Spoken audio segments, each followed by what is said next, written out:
కలియుగంలో ప్రజలు ఇంత పాపంతో ఉంటారు. రాజే మాట తప్పిన వాడయ్యి ఉంటే ఇంకా ప్రజలు మాట ఎక్కడ పాటిస్తారు? ఎవరు మాటకి నిలబడరు, అబద్ధ ప్రతిజ్ఞలు చేస్తారు. కాబట్టి ఇక ఇవాళ నుంచి నేను మాట్లాడను. నేను ఎప్పుడైనా మాట్లాడవలసి వస్తే గంటల ద్వారానో భక్తుల ద్వారానో నేను పలుకుతాను అని ఆ రోజు ప్రతిజ్ఞ చేసి, నకృతం దైవ సంఘైశ్చ నకృతం విశ్వకర్మణ స్వేచ్ఛయా క్రీడతే తత్ర ఇచ్ఛారూపం విరాజితః. వెంకటేశ్వర స్వామి వారి యొక్క మూర్తిని విశ్వకర్మ చెక్కలేదు, ఏ దేవతలు తయారు చేయలేదు. ఆయనే అలా నిలబడ్డారు. అది విగ్రహం కాదు, అది సాక్షాత్ ఈశ్వరుడు. అటువంటి మహానుభావుడు ఆయన ఆ రోజున అలా నిలబడ్డారు. ఒకానొకప్పుడు వీళ్ళందరూ కూడా తృణబిందు మహర్షి ఆశ్రమంలో ఉండవలసి వచ్చింది. ఆ ఆశ్రమ ప్రాంగణంలో అరణ్యవాసం చేసే రోజుల్లో పాండవులు 5 పాండవులు అరణ్యంలోకి వెళ్ళారు. ద్రౌపదీదేవి ఒక్కతే ఉంది. ఆమె ధౌమ్యుణ్ణి కాపలా పెట్టారు, ఆ పురోహితుణ్ణి. చెలికత్తెలున్నారు. ఆమె ఆశ్రమంలో తిరుగుతుండగా అటుగా వెళ్ళిపోతున్నాడు సైంధవుడు, కోటికాస్యుడు అని ఒక స్నేహితుడితో కలిసి వెళ్ళిపోతూ ద్రౌపదీదేవిని చూశాడు. ఆవిడ మహాసౌందర్య రాశి అయినా ఆవిడెవరవుతుంది? చెల్లెలవుతుంది. ఎందుకని? పాండవులకి దుస్సల చెల్లెలేగా. దుస్సల చెల్లెలు కాబట్టి చెల్లెల భర్త అయినటువంటి సైంధవుడు పాండవులకి బావగారైతే ఆమెకి అన్నగారు. ఆయన ద్రౌపదీదేవిని చూసి కామించాడు. పాండవులు లేరని తెలుసుకుని కోటికాస్యునితో రాయబారం పంపి తాను ఆశ్రమంలోకి వచ్చాడు. ఆవిడ పాపం చాలా మర్యాదగా ప్రవర్తించింది. అతను వినకుండా ఆమె యందు మరులు కొన్నవాడై బలవంతంగా ఆవిడ్ని రథం ఎక్కించి తీసుకుపోతున్నాడు. పురోహితుడైనటువంటి ధౌమ్యుడు ఆ రథం వెనకాతల పరిగెడుతూ అభ్యర్థించాడు విడిచిపెట్టమని. వినకుండా రథం మీద తీసుకుపోతున్నాడు. తీసుకుపోతుండగా పాండవులు వచ్చారు. ధర్మం ఎక్కడ ఉంటుందో అక్కడ ఈశ్వరానుగ్రహం ఉంటుంది. ఆ సమయానికి వస్తారు. ఆ సమయానికి రావడం అంటే దాని అర్థం ఏమిటంటే ఈశ్వరుని యొక్క అనుగ్రహము ఉన్నది. ఆ సమయమునకు యామరపాటు కలిగి ప్రమాదము జరిగినది. ఆ క్షణమునందు ఈశ్వరానుగ్రహము లోపించినది. జీవితంలో ఒక్కసారి బుద్ధి లోపిస్తే జీవుడు 1,000,000 జన్మలు కిందకెళ్ళిపోవలసినంత పాపం జరిగిపోతుంది. ఆ బుద్ధి ప్రచోదనమే ఈశ్వరానుగ్రహం. దానికోసమే ఈశ్వరుడి పాదములు పట్టి ఉంటారు. కాబట్టి ఇప్పుడు ధౌమ్యుడు చెప్పినా వినలేదు, కానీ పాండవులు వచ్చారు. వాళ్ళు ఆ ఆశ్రమంలో ఉన్నటువంటి ద్రౌపదీదేవి పరిచారికలు చెప్పిన మాట విని వెంటనే గబగబా వెళ్ళారు. ఆ సైంధవుణ్ణి పట్టుకునే ప్రయత్నం చేశారు. ఆయన రథం దూకి పొదల్లో దాక్కున్నాడు. ధర్మరాజు గారు హెచ్చరిక చేశాడు, ఒరే బావగారు అవుతాడరా మనకి, చెల్లెలి పసుపు కుంకాలు మనం నిలబెట్టాలి, బావమరది బతకగోరుతాడు అని లోకంలో సామెత, కాబట్టి సైంధవుణ్ణి చంపకండి అన్నాడు. భీమసేనుడికి ఈ ధర్మపన్నాలు వింటే చాలా కోపం. అన్నావు, ఏదో చెప్పి మొత్తానికి అలా అడ్డుపడతా అన్నాడు. సరే వెళ్ళారు, మొత్తం మీద పట్టుకున్నారు. ఆయన్ని పొడి చేశారు. మోకాళ్లతో, మోచిప్పలతో, మోచేతులతో చాలా హింస పెట్టారు. రథచక్రానికి కట్టేశారు. ధర్మరాజు గారి దగ్గరికి తీసుకొచ్చారు. ఆయన నేల మీద పారేశారు. పాండవ దాసుణ్ణి అని అంగీకరించాడు. ద్రౌపది పకపక నవ్వంది. పాండవ దాసుడు అని అంగీకరించిన వాడిని చంపడం ఎందుకు, వదిలేయండి. ఆయన కడుపులో కక్ష పెట్టుకున్నాడు. ఒక్కొక్క సంఘటన మనిషిని మారుస్తుంది. ఒక్కొక్క సంఘటన మనిషిని మంచి పదం వైపుకి తిరిగేటట్టుగా చేస్తుంది. సైంధవుని యందు కూడా ఒక గొప్ప లక్షణం వచ్చింది. అతను గంగా తీరానికి వెళ్ళి తపస్సు మొదలుపెట్టాడు పరమశివుడి కోసం. అక్కడ వరకు మంచి పని. కానీ ఆ తపస్సు చేసి శంకరుడు ప్రత్యక్షమైతే అతను కోరుకున్న కోరిక ఆశ్చర్యకరం. అతనన్నాడు, 5 పాండవుల్ని, వాళ్ళ సేనావాహిని ఓడించగలిగినటువంటి సమర్థత నాకు కృప చేయమన్నాడు. పరమేశ్వరుడు అన్నాడు, నీ తరం కాదు. ఎందుచేత అంటే ఈశ్వరుడు ఎప్పుడూ ధర్మాన్ని కాపాడుతుంటాడు. కానీ ఇంత తపస్సు చేసి నువ్వు కోరిక కోరవు, నేను అనుగ్రహించకుండా ఉండకూడదు. కాబట్టి పాండవులలో అర్జునుణ్ణి ఓడించలేవు. ఒక్క అర్జునుడు లేని 4 పాండవుల్ని ఒక్కరోజు మాత్రమే నిగ్రహించగలిగినటువంటి అనుగ్రహాన్ని నీకు ఇస్తున్నాను, అంతే. అంతవరకు మాత్రమే పనికొస్తుంది. ఆ సైంధవుడు కక్ష పట్టి ఉన్నాడు ఎప్పటి నుంచో. ఆయన అడ్డుపడ్డాడు. అర్జునుడు లేడుగా. ఇప్పుడు ధర్మరాజుని, భీముణ్ణి, నకులుణ్ణి, సహదేవుణ్ణి అభిమన్యుడికి సహాయంగా వెళ్లకుండా చేశారు. కర్ణాదులు అధర్మయుద్ధం చేసి ఆయన రథం పడగొట్టారు. అభిమన్యుడు భూమి మీద నిలబడి దుశ్శాసనుడి కుమారుడితో కలిసి ఖడ్గంతో యుద్ధం చేస్తూ ఒకే మారు మరణించారు. దుశ్శాసనుడి కుమారుడు అభిమన్యుడు. ఈ వార్త వేరొక చోట యుద్ధం చేస్తున్న అర్జునుడు రాత్రి శిబిరానికి తిరిగి వచ్చినప్పుడు తెలిసింది. ఇంత అర్జునుడు ఇన్ని లక్షల మందిని తెగటార్చగలిగిన వాడు అభిమన్యుడు మరణించాడన్న వార్త వినగానే కీళ్లు జారిపోయి ఎక్కడివాడక్కడే కుప్పకూలిపోయాడు. ధర్మరాజు కృష్ణ భగవానుడు కలిపి పైకెత్తారు అర్జునుడిని ద్రోణపర్వంలో. ఎత్తి కూర్చోపెడితే ఆయనకి కోపం వచ్చింది. ఆయన అన్నాడు, కానీ అది భక్తి అన్న మాటకు అర్థం. మనం చటుక్కున మాట అంటాం, ఈశ్వరుడు వచ్చి చెప్పినా నేను విన్నంటాడు. ఈశ్వరుడు వచ్చి చెప్పినా నేను విన్నన్నవాడికి ఇంకా భక్తి ఏమిటి? అంత కోపంలో అర్జునుడు ఏమన్నాడో తెలుసా అండి? ధర్మరాజు గారి కాళ్ళు పట్టుకుంటే, నా దగ్గరికి వచ్చి శరణాగతి చేస్తే, కృష్ణుణ్ణి వెళ్ళి ఆశ్రయిస్తే ఏమో కానీ, లేకపోతే మాత్రం రేపటి రోజు సూర్యాస్తమయం లోపల నేను సైంధవుణ్ణి సంహరిస్తాను. సైంధవుడి తల అలా నేను తెంచలేకపోతే నేను నా గాంధీవంతో కలిసి అగ్నిహోత్రంలో దూకేస్తానన్నాడు. ఎందుకని? అగ్నిహోత్రంలోంచి వచ్చింది గాంధీవం. అర్జునుడికి గాంధీవం అంటే అంత ప్రీతి. అతను ఉన్నా గాంధీవంతోటే, వెళ్ళిపోయినా గాంధీవంతోటే. కాబట్టి నేను గాంధీవ సహితుడనై అగ్నిహోత్రంలో దూకేస్తానన్నాడు. అప్పటికి ధర్మరాజు, భీముడు వీళ్ళందరూ చాలా సంతోషించారు. సైంధవుణ్ణి అర్జునుడు పడగొట్టడం పెద్ద విశేషం ఏమిటి? విజయఘోష చేశారు, శంఖాలు మోగించారు. ఆయన వెంటనే కృష్ణ పరమాత్మ కూడా పాంచజన్యాన్ని పూరించారు, అర్జునుడు దేవతత్వాన్ని పూరించాడు. చాలా సంతోషపడిపోయారు. అభిమన్యుడు చనిపోతే అక్కడ పాండవ శిబిరంలో శంఖాలు ఎందుకు మోగాయి రాత్రి? గూఢచారులందరూ వింటుంటారు కదండి, గూఢచారులకి ఇదే పని యుద్ధవార్తల్లో. కాబట్టి వాళ్ళు ముందు వెళ్ళి సైంధవుడికి చెప్పారు, ఒరే అర్జునుడు ప్రతిజ్ఞ చేశాడు, రేపు సూర్యాస్తమయం లోపల నీ తల తెగి పడిపోతుంది. ఆ తర్వాత వార్త దుర్యోధనాదులకు వెళ్ళింది. దుర్యోధనుడు సంతోషంగా ఉన్నాడు. ఆయనకి సైంధవుడు పోతే ఆయన సంతోషంగా ఉన్నాడు. ఈ సైంధవుడు ఏడుస్తూ దుర్యోధనుడి దగ్గరికి వెళ్ళాడు. వెళ్ళి ఆయన అన్నాడు, మీరు చదవాలి భారతం, అన్నీ వివరంగా చెప్పడం సాధ్యమయ్యే విషయాలు కాదుగా. నేను ఒక్కడనేనా పాండవులకు ద్రోహం చేసిన వాడిని? నేను ఒక్కడనేనా వాళ్ళ జోలికి వెళ్ళిన వాడిని? మీ అందరూ వెళ్ళారు, మిమ్మల్ని వదిలి నన్ను చంపుతానని అర్జునుడు ప్రతిజ్ఞ చేయడం ఏమిటి? మీ అందరూ నవ్వుతూ హాయిగా కూర్చున్నారు, మీకేం పట్టట్లేదు నా గురించి, అందుకని నేను ఈ దేశం విడిచిపోతున్నాను ఇవాళ రాత్రి అన్నాడు. అంటే దుర్యోధనుడు పిలిచి అన్నాడు, నువ్వు ఇత పూర్వం కురువీరులను పొగిడావు కదా, ఇవాళ ఎందుకు భయపడి వెళ్ళిపోతావు? ద్రోణుడున్నాడు, భీష్ముడున్నాడు, వీళ్ళందరూ ఉన్నారు, నువ్వు బెంగ పెట్టుకోకు, నువ్వు రక్షింపబడతావు. ప్రత్యేకించి ద్రోణాచార్యుల వారు ఉన్నారు కదా, నీకెందుకు భయం, కాబట్టి ఉండు అంటే అంగీకరించాడు సైంధవుడు. అంగీకరించి ఉన్నాడు. దుర్యోధనుడి యొక్క పన్నాగం ఏమిటో తెలుసా అండి? మరునాడు సూర్యాస్తమయం లోపల కానీ అర్జునుడికి సైంధవుడు దొరకకపోతే ఏం చెయ్యాలి? అర్జునుడు గాంధీవంతో సహా అగ్నిహోత్రంలో దూకేయాలి. గాంధీవంతో సహా అర్జునుడు అగ్నిహోత్రంలో దూకేశాడు అనుకోండి, ఇంకా యుద్ధం నల్లేరు మీద నడక, ఇంకా పెద్ద గొడవే ఉంది గెలవడానికి, గెలిచేసేయచ్చు కదా. కాబట్టి మంచి మనకి కావలసిన రీతిలో ప్రతిజ్ఞ చేశాడు ఆవేశంలో. కాబట్టి ఇప్పుడు సైంధవుణ్ణి దొరకకుండా చేస్తే చాలు. అప్పటికి ద్రోణాచార్యుల వారే ఉన్నారు సైన్యానికి ఆధిపత్యంలో. కాబట్టి ద్రోణాచార్యుల వారికి ఈ బాధ్యత అప్పచెప్పాడు.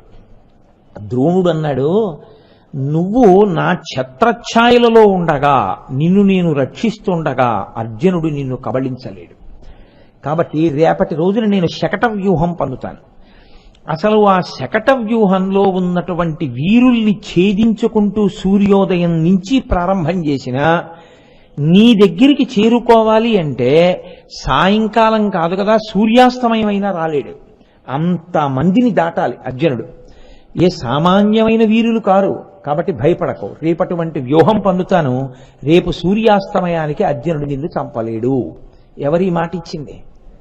సాక్షాత్ అర్జునుడి గురువు ద్రోణాచార్యుల వారు. చాలా చమత్కారం నడిచింది లేండి. తర్వాత అసలు అర్జునుడి సమర్థత ఏమిటి అని అడిగాడు. నేను అందరికీ పాఠం చెప్పాను, అందరూ పాఠం మాత్రమే విన్నారు, అర్జునుడు పరిశ్రమ చేశాడు. పరిశ్రమ చేసి అంతవాడయ్యాడు అని చెప్పాడు. సరే, మరునాటి యుద్ధం ప్రారంభం అవ్వాలి. అర్జునుడు హాయిగా ఉన్నాడు, కృష్ణుడికి నిద్రపట్టలేదు. ఆయన వెళ్ళి అన్నాడు, బావా తొందరపడి ప్రతిజ్ఞ చేశావే, చేసే ముందు నన్ను ఒక్క మాట ఎందుకు అడగలేదు అన్నాడు. ఏమి ఎందుకు అడగాలి అని అడిగాడు అర్జునుడు. ఎందుకు అడగాలంటావేమిటయా, అవతల వైపు కురు సైన్యంలో ఉన్న వాళ్ళు ఏమైనా సామాన్యమైన వీరులు అనుకుంటున్నావా? మహానుభావులందరూ ఉన్నారు. ద్రోణాచార్యుడున్నాడు, కర్ణుడున్నాడు, అశ్వత్థామ ఉన్నాడు, కృపాచార్యుడున్నాడు, కృతవర్మ ఉన్నాడు, దుర్యోధనుడున్నాడు. ఇంతమంది వీరులు వ్యూహం పన్ని అసలు సైంధవుడు ఎక్కడున్నాడో ఎలా కనపడతాడు? అన్ని అక్షౌహిణీల సైన్యంలో ద్రోణుడు ఎక్కడ పెడతాడో నీ గురువు? ఎలా చేరుకుంటావు సైంధవుడి దగ్గరికి? కాబట్టి తొందరపడి ఎందుకు ప్రతిజ్ఞ చేశావు అంటే అర్జునుడు అన్నాడు, నువ్వు నారథం మీద ఉండగా అవన్నీ నేనెందుకు ఆలోచించను? బావా నువ్వు ఉన్నావు కదా, నువ్వు ఉండగా జరిగి తీరుతుంది అని ఆయన అన్నాడు. నాకు గాంధీవం ఉంది, నేను బాణములను విడిచిపెడుతుంటే నా ముందు నిలబడ్డమే శత్రువీరులు దునుమాడతాను. రేపు పిశాచములు తిరుగుతాయి యుద్ధ భూమిలో శవాలు తినడానికి. చూద్దుగా నువ్వు బావా, నువ్వెందుకు బెంగ పెట్టుకుంటావు అన్నాడు. అని హాయిగా వెళ్ళి పడుకున్నాడు. నిద్రపట్టని వాడెవడంటే కృష్ణ పరమాత్మ. ఆయన ఆలోచిస్తున్నాడు, నాకు అత్యంత ప్రియుడే నా కళ్ళ ముందు ఈ అర్జునుడి శరీరం వదిలిపెట్టవలసిన పరిస్థితి వస్తే నేను ఉండి ఏం ప్రయోజనం? పరమేశ్వరుడు ఎప్పుడు ఎవరి గురించి ఆలోచిస్తుంటాడో తెలుసా అండి? తనని నమ్ముకున్న భక్తుడి గురించి ఆలోచిస్తుంటాడు. అది నమ్మకం అంటే. మనం ఏం చేస్తామంటే ప్రతి చిన్న విషయానికి ముందు మనం ఎగ్గొట్టేసేది ఏదంటే పూజ.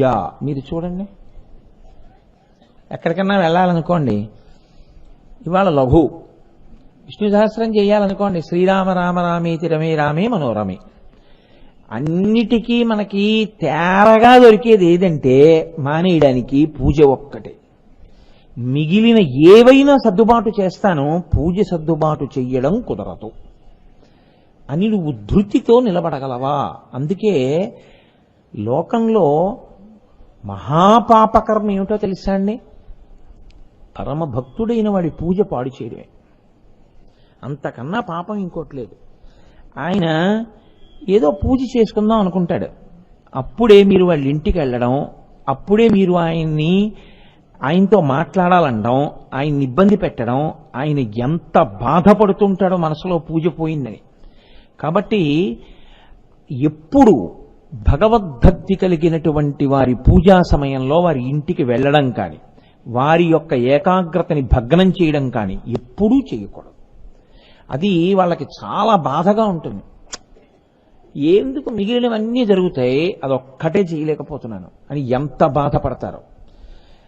అలా నిజంగా చిత్తశుద్ధితో ఈశ్వరుణ్ణి పట్టుకున్న వాడి కోసం ఈశ్వరుడు వెంపర్లాడతాడు. ఆయన అర్జునుడు నిద్రపోతుంటే స్వప్నంలో కృష్ణుడు వెళ్ళాడు. మీరు అది చమత్కారం. లేచి ఉంటే వింటలేదు. నిద్రపోతున్న అర్జునుడి యొక్క దర్భశయనం మీదకి కృష్ణ పరమాత్మ వెళ్ళారు. వెళ్ళి కూర్చున్నారు. అంత నిద్రలో కూడా స్వప్నంలోకి వెళ్ళినంత మాత్రం చేత అర్జునుడు, బావా ఏమిటి ఇంత రాత్రి వేళొచ్చో పడుకోకుండా, రా రా రా కూర్చో అన్నాడు. ఆయన అన్నాడు, లేదులే అర్జున, నువ్వు ఏమిటో చంపేస్తాను సైంధవుణ్ణి అంటున్నావు, కానీ మీ గురువు గారి ప్రజ్ఞ ఆలోచించట్లేదు ఎక్కడ దాస్తాడో సైంధవుణ్ణి రేపు. కాబట్టి నీ చెప్పినట్టు చెయ్యిలే, కూర్చుని ఆచమనం చేసి మహాదేవుడైనటువంటి పరమశివుణ్ణి మనసులో తలుచుకో. ఇప్పుడు ఈ ఆపద నుంచి గట్టెక్కించగలిగిన వాడు ఆయన ఒక్కడే. కాబట్టి వెంటనే ఆచమనం చేసి అంతర్ముఖుడివి కా అన్నాడు. అనగానే కృష్ణార్జునులు ఇద్దరూ కూడా ఆ దర్భశయనం మీద కూర్చుని ఆచమనం చేసి అంతర్ముఖులయ్యాడు. స్వప్నంలో అర్జునుడు చెయ్యి పట్టుకుని కృష్ణుడు పర్వతములన్నింటినీ దాటిస్తూ కైలాస పర్వతం మీదకి తీసుకెళ్లాడు. మహానుభావుడైనటువంటి శంకరుడు పార్వతీదేవితో కలిసి కూర్చుని కొలువు తీరి ఉన్నాడు. కృష్ణుడు అర్జునుడు, ఇదంతా స్వప్నంలో జరిగిందండి. స్వప్నావస్థలో తీసుకెళ్లిపోయాడు, సమయం లేదని. వెళ్ళి కృష్ణార్జునులు సాగిలపడి నమస్కారం చేశారు శంకరుడికి. ఏమి మీరు నరనారాయణులు కదా, ఏమి కోరి మీరు ఇక్కడికి వచ్చారని అడిగాడు పరమాత్మ. అంటే కృష్ణుడు అన్నాడు, ఇతనికి మహానుభావ, వెంటనే సమంత్రకంగా పాశుపతాస్త్రాన్ని సంధించడం, మళ్ళీ ఉపసంహారం చేయడం, ఇతనికి కృప చెయ్యి అర్జునుడికి. సరే, నేను ఒక రోజున మీకు చెప్పాను, పక్కనే నీలలోహిత శంకరుడు ఉన్నాడు, అక్కడే పద్మవనంలో ఉంది, తెచ్చుకోమన్నాడు. పద్మవనం దగ్గరికి వెడితే అది పెద్ద పావుల్లా కనపడ్డాయి. మళ్ళీ ఇద్దరూ ఆ ఒడ్డున కూర్చుని మళ్ళీ పరమేశ్వరుణ్ణి ఉపాసన చేశారు. చేస్తే ధనస్సు కనపడింది. ఆ ధనస్సు బాణాలు పట్టుకొస్తే నీలలోహిత శంకరుడు పక్కనే బ్రహ్మచారి రూపంలో ఉన్నాడు. ఆయన తీసుకుని ఆ బాణాన్ని ఇలా ఓసారి సంధించినట్టుగా ఆ వింటి నారికి తొడిగి ఇచ్చేశాడు. పాశుపతాస్త్రమంత్రోపదేశము ఉపసంహారము ఇలాగే నేర్పేశాను, అర్థమైందా అర్జున అన్నాడు శివుడు. అంత గమ్మత్తుగా ఇచ్చేశాడండి.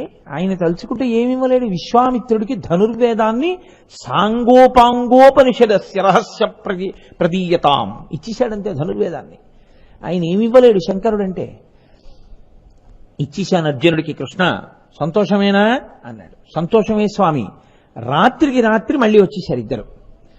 మరునాడు లేచి ధర్మరాజాదులకి చెప్పాడు అర్జునుడు, స్వప్నంలో కైలాసానికి వెళ్ళాను, నాకు పాశుపతాస్త్రం ఇచ్చాడు శంకరుడు, కృష్ణుడు తీసుకెళ్ళాడు నన్నని. మరునాడు యుద్ధం ప్రారంభమైంది. అర్జునుడేమన్నాడు, ఎంతసేపు సైంధవుణ్ణి పట్టుకోవడం బావా, చూడు ఎలా యుద్ధం చేస్తాను అన్నాడు. ఆ రోజు యుద్ధం సూర్యోదయానికి ప్రారంభమైతే సూర్యాస్తమయం అయిపోవడానికి ఇంకా కొద్ది నిమిషములు మాత్రమే మిగిలి ఉంది. ఆ శకట వ్యూహంలో ద్రోణుడు పన్నినటువంటి వ్యూహంలోకి ప్రవేశించి సైంధవుడి దగ్గరికి వెళ్ళనే లేదు అసలు అర్జునుడు. ఎక్కడో ఉన్నాడు ఇంకా సైంధవుడు, కర్ణుడితో యుద్ధం అవుతోంది. ఇంకా కొద్ది నిమిషాలు ఉందంతే సూర్యాస్తమయం అయిపోతుంది. వాళ్ళందరూ ఉత్కంఠతో ఉన్నారు. ఇంకా సూర్యాస్తమయం కాని అయిపోయిందంటే యుద్ధం, ఇంకా కురుక్షేత్రం లేదు. ఎందుకంటే అర్జునుడు గాంధీవంతో అగ్నిహోత్రంలోకి వెళ్ళిపోతాడు ప్రతిజ్ఞాపాలనానికి. వెళ్ళిపోయాడా ఇంకా నల్లేరు మీద నడక. ఇప్పుడు అర్జునుడు కాదు తనని తాను రక్షించుకోవలసిన వాడు, ఈ భారం కృష్ణ భగవానుడి మీద ఉంది. కాబట్టి ఆయన ఉత్తర క్షణం ఏం చేశాడంటే, ఒక్కసారి బాణప్రయోగం చేసి, ఒక్కసారి తన మనసులో స్మరణ చేసి అకస్మాత్తుగా చీకట్లు సృష్టించాడు. సూర్యాస్తమయం అయిపోయిన తర్వాత ఎటువంటి చీకటి వస్తుందో అటువంటి చీకటిని తన స్మరణ మాత్రం చేత సూర్య భగవానుడిని మబ్బుల్లోకి పంపించి సృష్టించాడు. అర్జునుడితో అన్నాడు, అర్జున సూర్యాస్తమయం అయిపోయింది అని ఇప్పుడు కురువీరులందరూ అనుకుంటారు. అందరికన్నా ఉత్సాహం ఎవరికి ఉంటుందంటే సైంధవుడికి ఉంటుంది, అమ్మయ్యా బతికేశానని. కాబట్టి వాడు ఇప్పుడు ఎక్కడో పైకి లేస్తాడు, లేచి పడమటి దిక్కును చూస్తాడు సూర్యాస్తమయం అయిందని. వాడలా పైకి లేచి తల రిక్కించి సూర్యాస్తమయం అవుతోందని పడమట దిక్కుని చూస్తూ ఉండగా ఒక్కసారి నువ్వు అందరిలో సైంధవుడు ఎక్కడున్నాడో చూసి వెంటనే బాణప్రయోగం చెయ్యి, నేను మళ్ళీ సూర్యుడిని పైకి వచ్చేట్టుగా ప్రార్థిస్తాను. సూర్యుడు వస్తాడు, కొద్ది నిమిషములలో సూర్యాస్తమయం అయిపోతుంది. అప్పుడు నీ ప్రతిజ్ఞ తప్పదు, అప్పుడు దొరుకుతాడు సైంధవుడు అన్నాడు. అని మహానుభావుడు కృష్ణ పరమాత్మ ఒక్క సంకల్పం చేశాడు. ఆయన చెయ్యడం ఏమిటి, చీకట్లు కమ్ముకున్నాయి. సూర్యాస్తమయం అయిపోయిందని చెప్పి ఓ శంఖాలు ఊదేశారు, భేరీలు మోగించేశారు. అయిపోయింది, అర్జునుడు ప్రాయోపవేశం చేసేయాలి, అగ్నిహోత్రంలో దూకెయ్యాలన్నారు, సంతోషపడిపోయారు. ఇంత ఉత్సాహం ఒక్కసారి కురువీరులు చూపించేసరికి సైంధవుడు సంతోషంతో రథం పైకెక్కి రథం మించి పశ్చిమ దిక్కుని రిక్కించి చూస్తున్నాడు. అదిగో సైంధవుడు తల నరికేయన్నాడు. ఒక బాణప్రయోగం చేశాడు, వెంటనే అది పక్షి తల నరికినట్టుగా సైంధవుడి తల నరికి ఆకాశంలోకి తీసుకుపోయింది. వెంటనే కృష్ణ పరమాత్మ సంకల్పం చేశారు, కొద్ది నిమిషములు మళ్ళీ సూర్యుడు ప్రకాశించాడు. ఇంకా అవలేదు సూర్యాస్తమయం, మబ్బులేసేసి చీకటి కమ్మింది. అయ్యయ్యో ఇంకా సూర్యాస్తమయం అవ్వలేదు, సైంధవుడు చచ్చిపోయాడు. ఇన్ని శంఖాలు ఊదిన వాళ్ళు, ఇన్ని భేరీలు భోగించిన వాళ్ళు డీలా పడిపోయారు. ఏడి అర్జునుడు అంటే ఏడి అర్జునుడు, ఏడి సైంధవుడు అంటే ఏడి సైంధవుడు. వెంటనే కృష్ణుడు అన్నాడు, ఇప్పటి వరకు జరిగిన యుద్ధం ఒకెత్తు అర్జున, ఇప్పుడు ఒకెత్తు. వీళ్ళందరూ కక్షతో ఒక్కసారి నీ మీదకు వస్తారు. వీళ్ళందరినీ నిగ్రహిస్తూ ఆకాశంలో కింద పడిపోతున్నటువంటి సైంధవుడి తల కింద పడకుండా దాన్ని అలాగే బంతి ఆట ఆడుతూ వీళ్ళతో యుద్ధం చేయన్నాడు. ఒక పక్క బాణప్రయోగం చేస్తూ దాన్ని ఆకాశంలో పైకి కిందకి ముందుకి వెనక్కి బాణాలతో కొట్టి ఆడుతూ ఒక పక్క గాంధీవానికి ఏకకాలమనందు అనేక బాణములు సంధించి కురువీరులతో యుద్ధం చేస్తున్నాడు. బావా సైంధవుడి తల ఎందుకు కింద పడకూడదని అడిగాడు. అందుకే నిన్న రాత్రి నిన్ను కైలాసానికి తీసుకెళ్లాను. నిన్ను రక్షించుకోవడానికి ఇప్పుడు ఉపాయం ఇంతకన్నా లేదు. ఇది పరమశివుడు ఇచ్చి ఉండి ఉండకపోతే నువ్వు ఉండవు. సూర్యాస్తమయమైన ఆపగలనేమో కానీ ఈ ఉపకారం శివుడే చెయ్యాలి నీకు. ఇప్పుడు నీకు రాత్రి పరమశివుడిచ్చినటువంటి పాశుపతాస్త్రాన్ని స్మరించు. అదొక్కటే చేయగలదా ఉపకారం. ఇప్పుడు ఎక్కడో శమంతక వనంలో కూర్చునున్నాడు. ఆ సైంధవుని యొక్క తండ్రి వృద్ధక్షత్రుడు జపం చేసుకుంటున్నాడు. ఆ పాశుపతాస్త్రానికి ఒక్కదానికే మార్గం కూడా తెలుసు. దాన్ని అభిమంత్రించి విడిచిపెడితే సైంధవుడి తలకాయ పట్టుకుని అది వెళ్ళి ఆయన ఒళ్ళో పడేటట్టు చేస్తుంది. ఎందుకంటే నువ్వు కొట్టిన బాణానికి కింద పడితే నీ తలకాయ నువ్వు అక్కలైపోతుంది. వాళ్ళ తండ్రికి వరం ఇచ్చాడు సైంధవుడికి. వాళ్ళ తండ్రి ఒళ్ళోనే పడేటట్టుగా పాశుపతాన్ని ప్రయోగించన్నాడు. అంటే అర్జునుడు వెంటనే పాశుపతాస్త్రాన్ని స్మరించి విడిచిపెట్టాడు. అది సైంధవుడి తలని ఉత్తర క్షణంలో పర్వతాలన్నింటినీ దాటించి తీసుకెళ్లి వృద్ధక్షత్రుడి యొక్క ఒళ్ళో పడేటట్టుగా చేసింది. ఆశ్చర్యం ఏమిటో తెలుసా అండి, ద్రోణ పర్వంలో అప్పటి వరకు కూడా సైంధవుడి శరీరం ప్రాణంతోనే ఉండి అలాగే ఉంది పశ్చిమ దిక్కుకి తిరిగి. ఎందుకంటే ఆ తల కింద ఎవరు కింద పడేస్తారో వాళ్ళ తల 100 వక్కలయ్యేంత వరకు ఆ శరీరం అలా ఉంటుంది. ఆ పాశుపతాస్త్రం తీసుకెళ్లి అతని తండ్రి ఒళ్ళోనే పడేట్టు చేసింది. అతను కళ్ళు మూసుకుని జపం చేసుకుంటున్నాడు. ఒళ్ళోకి వచ్చేదో పడింది. కళ్ళు విప్పి చూశాడు, సరిగా చూడలేదు. బాణాలతో కొట్టి కొట్టి ఉంది తలకాయ. ఏదో తలకాయని ఇలా అన్నాడు. అనగానే ఒళ్ళో ఉన్న తలకాయ కింద పడిపోయింది. ఎవరు కింద పడేశారో తలకాయని అతని తలకథ 100 వక్కలవుతాయన్నాడు. వెంటనే ఆ సైంధవుడి తండ్రి తల 100 వక్కలైపోయింది. అప్పుడు రథంలోంచి సైంధవుడి శరీరం కింద పడిపోయింది. పడిపోయిన తర్వాత కృష్ణుడు అన్నాడు, అమ్మయ్యా నువ్వు బతికావు బావా, రా సూర్యాస్తమయమైంది ఇంటికెడదామన్నాడు. ఇప్పుడు చెప్పండి నాకు, ఆనాడు కృష్ణుడి యొక్క కోరిక తీర్చడానికి అర్జునుడిని రక్షించడానికి సైంధవుని యొక్క వృత్తాంతంలో అసలు కాపాడిన వాళ్ళు వరమిచ్చినప్పుడే ఒక్కరోజు మాత్రమే నిగ్రహించగలవని ఆపి పాండవులను కాపాడినటువంటి మహానుభావుడు పరమేశ్వరుడు కదా. కృష్ణుడి యొక్క అభిమతాన్ని ఎరిగి రేపు జరగబోయే దానికోసం కృష్ణుడు కైలాసానికి తీసుకొచ్చాడు పాశుపతాన్నిమ్మని. నేను ఇవ్వకపోతే సైంధవుడి తల తండ్రి ఒళ్ళో పడదు. తెలియదు అర్జునుడికి సైంధవుడి తల కింద పడకూడదన్న విషయం తెలియదు. అడిగాడు రథం మీద నించుని, ఎందుకు కింద పడకూడదు బావా తలని అడిగాడు. అప్పుడు చెప్పాడు కృష్ణుడు, దాన్ని పట్టికెళ్లి తండ్రి ఒళ్ళో పడేటట్టు కొట్టగలిగినటువంటి అస్త్రం పాశుపతం ఒకటే. కాబట్టి బావా నిజంగా పరమేశ్వరుడి యొక్క అనుగ్రహమే లేకపోతే నేను ఇవాళ ఇలా బతికుండేవాణ్ణి కాను. ఎంత అనుగ్రహించాడయ్యా పరమేశ్వరుడు నన్నని ఆ రోజున కృష్ణార్జునులిద్దరూ పరమేశ్వరుడికి నమస్కారం చేశారు. విష్ణువల్లభ, శ్రీ మహావిష్ణువు కృష్ణ భగవానుడి రూపంలో పరమేశ్వరుణ్ణి అంత ఉపాసన చేసి చక్కగా అర్జునుణ్ణి రక్షించుకోగలిగాడు. అసలు మీకు పురాణ వాంగ్మయంలో కాని తత్వంలో కాని శివకేశవులిద్దరూ ఒకరికొకరు అపకారం చేసుకుందామని ఎప్పుడూ చూడరు. ఎప్పుడూ ఉపకారమే చేస్తుంటారు. మీకు నేను మహాభారతంలోంచి ఇంకొక ఉదాహరణ చూపిస్తాను. కర్ణపర్వంలో ఒక ఆశ్చర్యకరమైన సంఘటన జరిగింది. కర్ణుడు యుద్ధానికి వచ్చాడు. శల్యుడు సారథ్యం చేస్తున్నాడు. ఆకాశం అంతా నిండిపోయింది దేవతలతోటి. ఆ ఒక్కరోజు యుద్ధం చూడ్డానికే కర్ణుడికి అర్జునుడికి యుద్ధం జరుగుతున్నప్పుడు ఆ యుద్ధాన్ని చూడ్డానికి పరమశివుడు కూడా కైలాసం నుంచి కదిలొచ్చాడు. చతుర్ముఖ బ్రహ్మగారు వచ్చారు, దేవేంద్రుడు వచ్చాడు. అందరూ ఆకాశంలో కూర్చున్నారు. జరుగుతోంది యుద్ధం.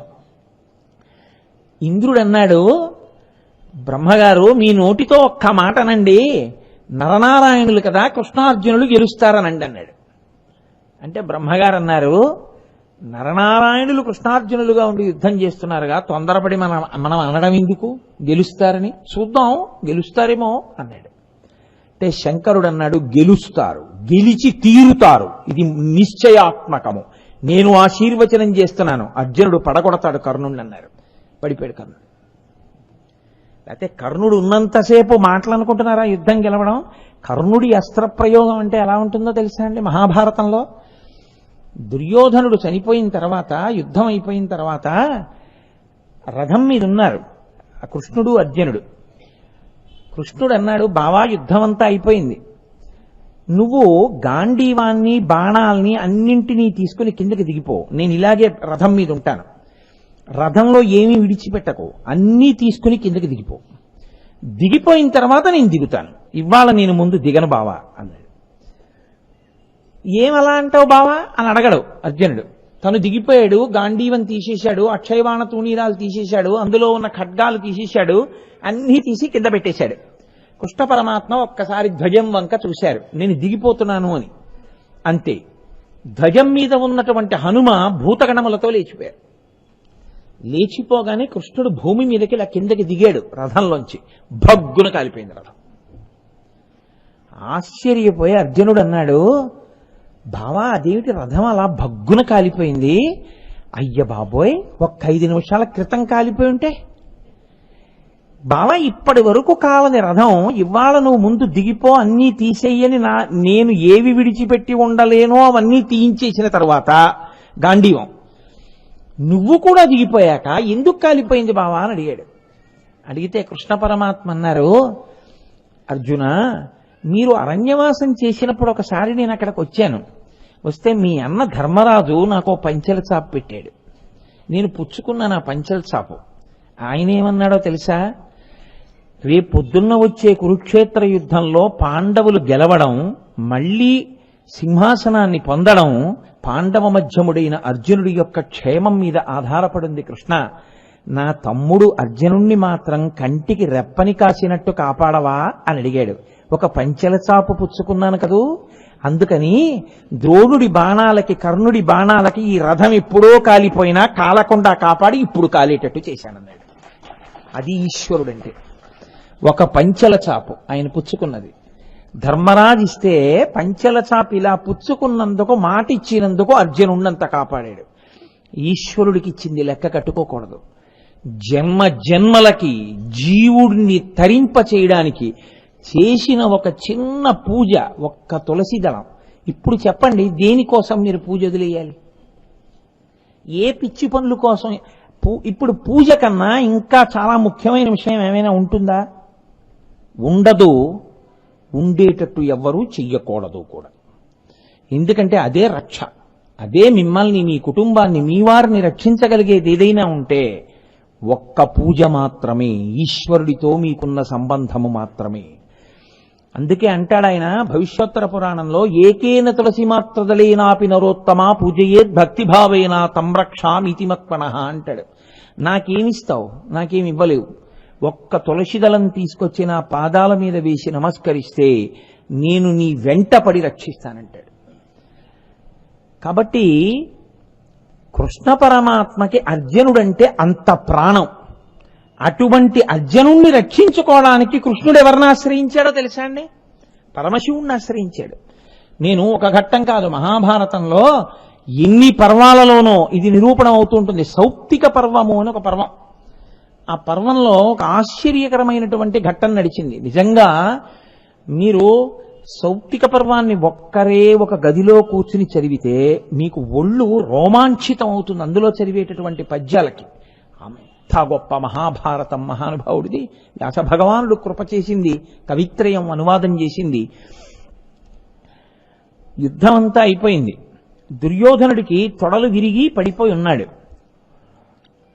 అశ్వత్థామ, కృతవర్మ, కృపాచార్యుడు ముగ్గురే ఉన్నారు. ఈ ముగ్గురు దుర్యోధనుడిని చూడ్డానికి వెళ్ళారు.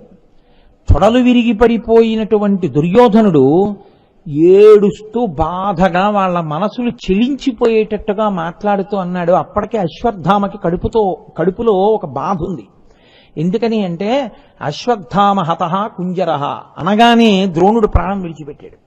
విడిచిపెట్టిన కారణజన్ముడు ఆ వరంతో పుట్టినవాడు కాబట్టి దృష్టజుమ్నుడు వద్దు వద్దంటున్నా వినకుండా అర్జునుడు చూస్తూ ఉండగా ద్రోణుడి రథం మీదకి దూకి ద్రోణుడి యొక్క శిరస్సు జుట్టు పట్టుకుని శిఖముడి ఆయన కంఠాన్ని కత్తితో కోసేశాడు.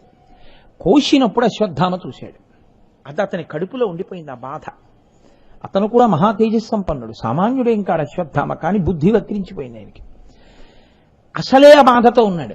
దుర్యోధనుడు అన్నాడు, అధర్మంగా నా తొడలు విరిచేశాడు భీముడు. విరిచేసిందే కాకుండా నేను నేల మీద పడిపోతే నా కిరీటాన్ని నా తలని తన కాలితో తన్నాడయా నిన్న రాత్రి, ఇలా నేల మీద పడిపోయి ఉండిపోయాను అన్నాడు. అశ్వత్థామ విలవిలా ఏడ్చేశాడు. అంటే అదేం ఉత్తినే రాలేదు, ఆ శాపాలన్నీ దుర్యోధనుడికి. మహానుభావుడైనటువంటి మైత్రేయ మహర్షి మొదలైన వాళ్ళు వచ్చి బుద్ధి చెప్పి తప్పురా అని చెప్తే వినకపోగా తొడలు ఇలా అనుకుంటూ కూర్చున్నాడు. మాటలు పెద్దలు చెప్తున్నప్పుడు కృతనిశ్చయంతో వినయంతో వినడం మాని నీ ఇష్టం వచ్చినట్టు ప్రవర్తించి తొడ మీద చెయ్యేసి ఇలా అన్నావు కాబట్టి నీ తొడలు విరిగిపోవుగాక యుద్ధంలో శపించాడు. తొడలు విరిగిపోయి అశ్వత్థామన్నాడు, నేను ప్రతిజ్ఞ చేస్తున్నాను, పాండవుల వంశంలో ఉన్నటువంటి వంశాంకురాల్ని, ఏనుగుల్ని, గుర్రాల్ని, మిగిలినటువంటి సైన్యాన్ని, ఆఖరికి కృష్ణుణ్ణి కూడా కలిపి నీ ప్రాణములు పోయే లోపల చంపేస్తాను, చంపి వచ్చి నీకు కనపడతాను, ఇది నా ప్రతిజ్ఞ అన్నాడు. అంటే ఈశ్వరుడు యొక్క అనుగ్రహం ఉన్న వాళ్ళ ప్రతిజ్ఞ ఒకలా ఉంటుంది, ఈశ్వరానుగ్రహం లేని వాళ్ళ ప్రతిజ్ఞలు ఒకలా అయిపోతాయి. ప్రతిజ్ఞ చేయడం గొప్ప కాదు, నీ వెనక ఈశ్వరుడు ఉన్నాడా, నీ వెనక ఈశ్వరుడు ఉంటే అసాధ్యములు సుసాధ్యములవుతాయి, సుసాధ్యములు అసాధ్యములవుతాయి నీ వెనక ఈశ్వరుడు లేకపోతే. పురుషకారమునకు ఈశ్వరుని యొక్క తోడు అంత అవసరం. కాబట్టి ఇప్పుడు అశ్వత్థామ ఇంత ప్రతిజ్ఞ చేసేశాడు. చేసేసి కృతవర్మని, ఆ కృపాచార్యుణ్ణి సాయం తీసుకుని పాండవుల యొక్క శిబిరం వైపుకి వెళ్ళాడు. వాళ్ళు మంచి జయ జయధ్వానాలు చేస్తున్నారు, శంఖాలు పూరించుకుంటున్నారు, మంచి సంతోషంగా ఉన్నారు. శత్రువన్నవాడు ఎవడు లేడుగా, మిగిలిన వాళ్ళందరూ చెట్టుకొకడు పుట్టకొకడు పారిపోయారు. భయం లేకుండా అదిగో దృష్టజ్యుమ్నుడు అందులో ఉన్నాడు, వీడు ఇందులో ఉన్నాడని శిబిరాల గురించి మాట్లాడుకుంటున్నారు. వాళ్ళ యొక్క అలజడి చూసి, ఉత్సాహం చూసి, వాళ్ళ ఉద్రేకం చూసి వెళ్ళడానికి భయం వేసి దూరంగా వెళ్ళిపోయారు. దూరంగా వెళ్ళిపోయి ఒక మర్రి చెట్టు దగ్గర ఉన్నటువంటి సరోవరం దగ్గరికి వెళ్ళారు. అంత మనసు పాడైపోయి ఉన్నప్పుడు కూడా ముగ్గురు సంధ్యావందనం చేశారు. రామాయణం చెప్పినా భారతం చెప్పినా అదే చెప్తుంది, అది మాత్రం విడిచిపెట్టకూడదు. ముగ్గురు సంధ్యావందనం చేసి చెట్టు కింద పడుకున్నారు. కృపాచార్యుడు కృతవర్మ నిద్రపోయారు. ఎందుకంటే ఎవరి మనసు ప్రశాంతంగా ఉంటుందో వాళ్ళు నిద్రపోతారు. అశ్వత్థామకి నిద్రపట్టలేదు. ఇంత ప్రతిజ్ఞ చేశాను, తొడలు విరిగి పడిపోయి ఉన్నాడు, నా తండ్రి కంఠం కోసేశాడు దృష్టజ్యుమ్నుడు, హాయిగా పడుకున్నాడు శిబిరంలో. అంతటి మహానుభావుడు, ఇంత విలువిద్య నేర్పినవాడు నా తండ్రి అంత ఘోరంగా చచ్చిపోయాడు, ఇంత ప్రతిజ్ఞ చేశాను, ఎలా చంపడం పాండవుల్ని ఆలోచిస్తుంటే ఆ మర్రి చెట్టు మీద ఉన్న గోళ్లల్లో కాకులన్నీ నిద్రపోతున్నాయి. ఎక్కడి నుంచో వచ్చింది ఒక గుడ్లగూబ, అది రాత్రే తిరుగుతుంది. అది వచ్చి నిశ్శబ్దంగా చెట్టు మీద ఉన్న కాకుల గోళ్ల దగ్గరికి వెళ్ళి ఒక్కొక్క కాకి యొక్క కుత్తుక కత్తిరించేసింది. కాకులన్నీ చచ్చిపోయి, కొన్ని కాకులు తినేసింది, కొన్ని కాకుల పొట్టలు చీల్చేసింది. అంతా నెత్తుటి మడుగైపోయింది, పైనుంచి నెత్తుటి బిందువులు పడుతున్నాయి. వెంటనే అశ్వత్థామ అనుకున్నాడు, చెట్టు కింద పడుకున్నవాడు, నాకు ఈశ్వరుడు మార్గం చూపించాడు, ధర్మాధర్మ వివక్ష లేదు, నిద్రపోతున్న వాళ్ళని చంపేస్తాను అని గబగబా కృతవర్మని కృపాచార్యుల వారిని లేపాడు.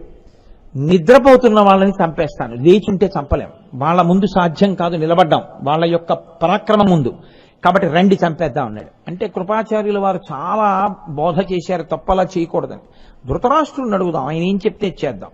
ఆయన వినలేదు, చంపే వెలిసిందే అన్నాడు. పాండవుల శిబిరం దగ్గరికి వెళ్ళారు. అక్కడ ఒక పెద్ద చెట్టు ఉంది. ఆ చెట్టు మీద అకస్మాత్తుగా వాళ్ళకు ఒక రూపం దర్శనమైంది. అదే భూతనాథుడు అంటారు. అయ్యప్ప స్వామి వారికి పరమేశ్వరుడు ఇచ్చిన అనుగ్రహం అదే.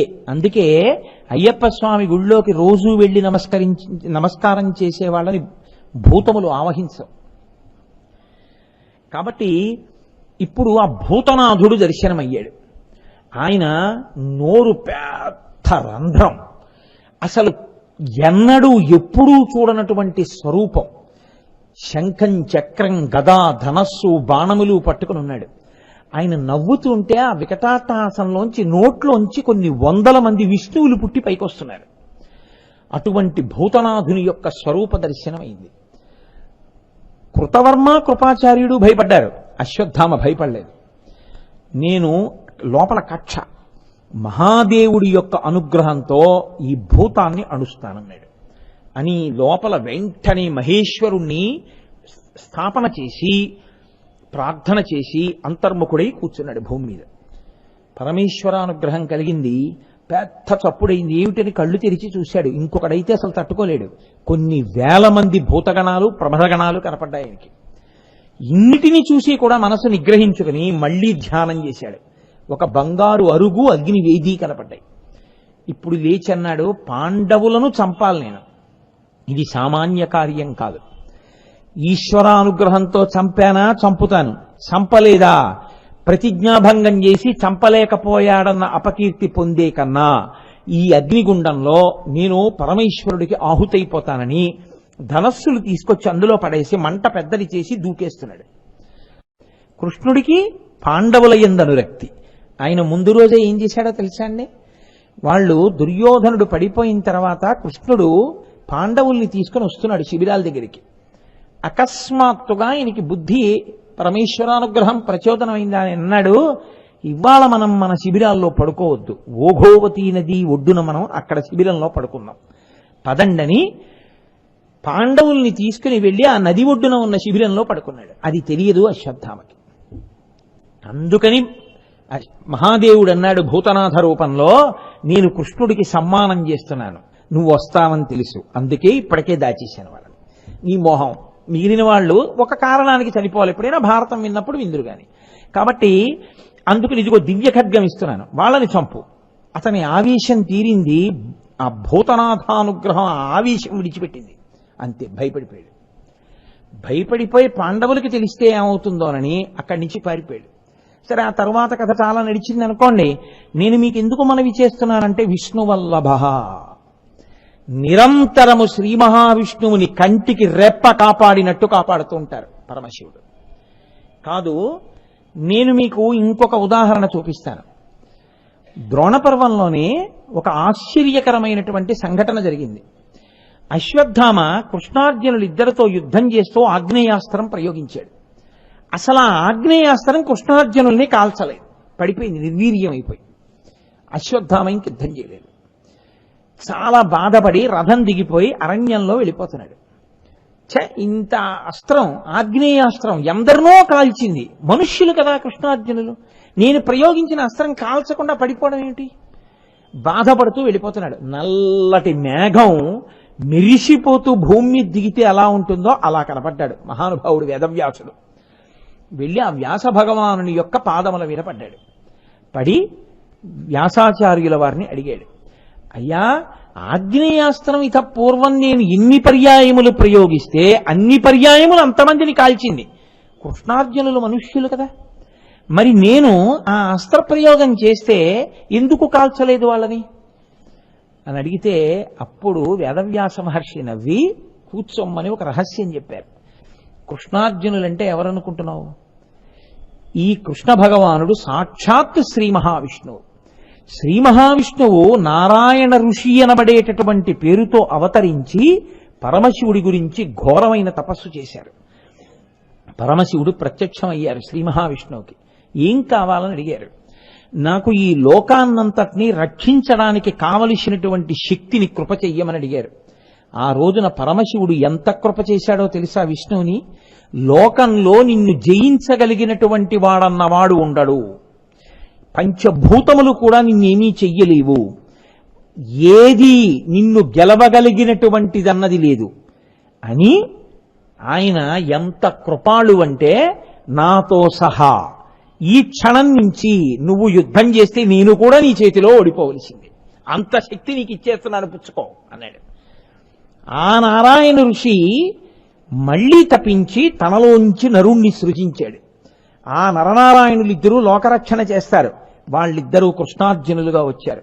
నరనారాయణులుగా ఉండగా, కృష్ణార్జునులుగా ఉండగా వాళ్ళు నిరంతరము లింగోపాసన చేస్తారు, శివలింగానికి ఆరాధన చేస్తారు. లోకంలో ఎవడు ప్రతిరోజు శివలింగాన్ని ఉపాసన చేస్తాడో వాడు చాలా పై స్థాయిలో కూర్చునేటటువంటి ఉపాసకుడు. సర్వభూత భవం జ్ఞాత్వా లింగమర్చతి య ప్రభోః తస్మిన్నభ్యధికాం ప్రీతిం కరోతి వృషభధ్వజ. వ్యాస భగవానుడు సంస్కృత భారతంలో చెప్పిన మాట.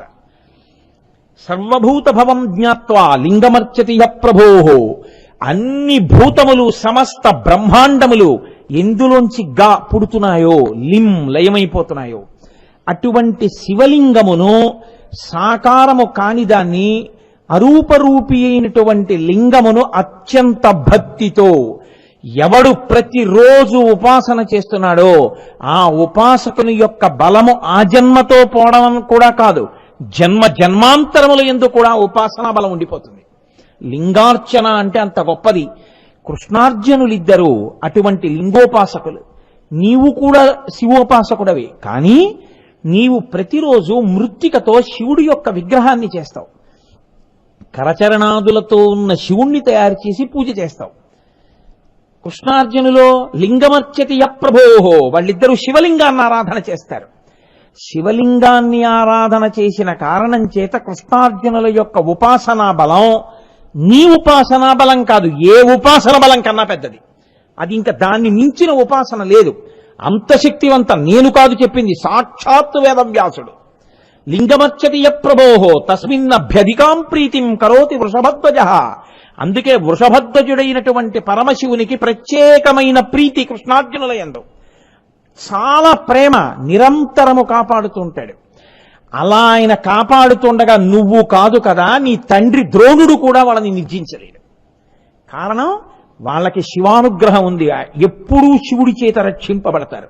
శివుడంటే ఎవరో తెలుసా?